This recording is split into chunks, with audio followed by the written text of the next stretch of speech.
नमस्कार दोस्तों, बागी 1 में कोई बंदी को किडनैप कर लेता है, बागी 2 में किसी लड़की का किडनैप हो जाता है, बागी 3 में कोई भाई को उठा कर ले जाता है, बागी 4 में किसका किडनैप होगा।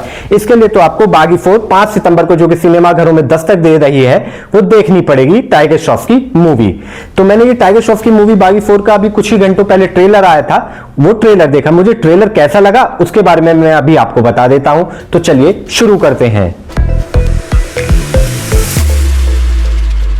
बागी 4 का ट्रेलर देखकर मुझे ऐसा लग रहा है कि टाइगर श्रॉफ का कमबैक होना थोड़ा मुश्किल है। मुश्किल से मैं बिल्कुल नहीं कहना चाहता कि उन्होंने मेहनत नहीं की। हाँ, वो मेहनत करते हैं उछल कूद में, एक्शन सीन में, लेकिन जहां उन्हें मेहनत करनी चाहिए जैसे कि अभिनय में और कोई अच्छी फिल्म की कहानी चुनने में, इसके मामले में वो थोड़े हल्के नजर आ रहे हैं। फिल्म के अन्य कलाकारों की बात करो तो संजय दत्त जो इस फिल्म में विलेन बने हुए नजर आ रहे हैं वो भी मुझे थोड़ा खटकने लगा है। खटकने इसलिए लगा है क्योंकि वो हर फिल्म में विलेन बन के आ जाते हैं, चाहे वो साउथ की फिल्म हो चाहे बॉलीवुड की।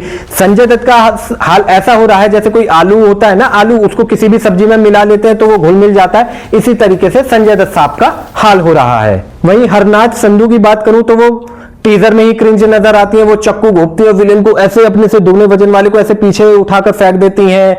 सोनम बाजवा भी खच खच खच खच करती है नजर आई है। सोनम बाजवा जैसे पंजाबी इंडस्ट्री में उनका नाम है, बॉलीवुड में जिस तरीके से उन्होंने अभी तक फिल्में की हैं, चाहे वो हाउसफुल 5 हो चाहे ये बागी हो, ये मुझे थोड़ा मुश्किल लग रहा है कि उनकी बॉलीवुड का राह कैसा रहेगा। मैं उनसे कहूंगा या तो कहानियों का अच्छे चुनाव करें या वो पंजाबी सिनेमा में वापस चली जाएं। बागी 4 को डायरेक्ट किया है पी हर्षा ने। पी हर्षा है साउथ के डायरेक्टर।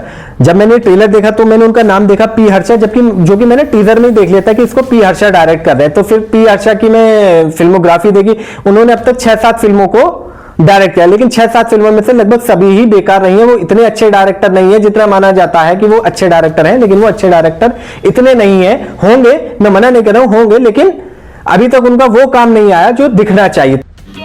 समझ रहे हो? तो इस फिल्म में भी ऐसा ही है, मारकाट मची है, खून खून खून खून खून हो रहा है। खून तो इस तरीके से बह रहा है जैसे पानी हो, कई जगह तो वाकई ऐसा लग जाता है कि खून नहीं पानी ही बह रहा है, बिल्कुल नकली सा खून मुझे नजर आ रहा है। बागी 4 का टीजर और ट्रेलर देखकर लोग कह रहे हैं कि ये एनिमल की सस्ती कॉपी है, वहीं कुछ कह रहे हैं कि ये कई हॉलीवुड फिल्मों को इधर उधर से ठाप के बना दी गई है। अब ये ऐसा मैं तो बिल्कुल नहीं कह रहा हूं, मैं तो 5 सितंबर को जब फिल्म रिलीज हो जाएगी उसको देखने के बाद ही बताऊंगा कि ये फिल्म कैसी है। मैं चाहता हूं कि टाइगर श्रॉफ की फिल्म अच्छा करे, क्योंकि पिछली उनकी जो 2 फिल्में थी, गणपत और बड़े मियां छोटे मियां, वो बॉक्स ऑफिस पर औंधे मुंह गिर पड़ी थी। वो भी अभी तक सफलता का स्वाद चख नहीं पाए हैं। मैं चाहता हूं कि वो भी सफलता का स्वाद चखें और बड़े पर्दे पर एक बार तगड़ी सी वापसी करें। अब ये वापसी हो पाती है या नहीं हो पाती है, इसके लिए तो 5 सितंबर का इंतजार करना पड़ेगा। बागी 4 के थोड़े एक्शन सीन मुझे अजीब से लगे। अजीब इन द सेंस, यहां उनके आप ट्रेलर में देखें यहां सरिया लग जाता है उनके, और सामने कोई गुंडा खड़ा रहता है, गुंडे ऐसे निकालते हैं, मुंह में लगाते हैं सरिया, फिर उसके गुंडे के मार देते हैं, गुंडे को खत्म कर देते हैं। वाकई टाइगर श्रॉफ है तो वो कुछ भी कर सकते हैं एक्शन के मामले में। अभिनय के मामले में उनसे हम उम्मीद कम ही करेंगे। अब देखते हैं कि ये फिल्म कैसी होगी। तब तक आप सभी लोग अपना ध्यान रखिए। Good bye.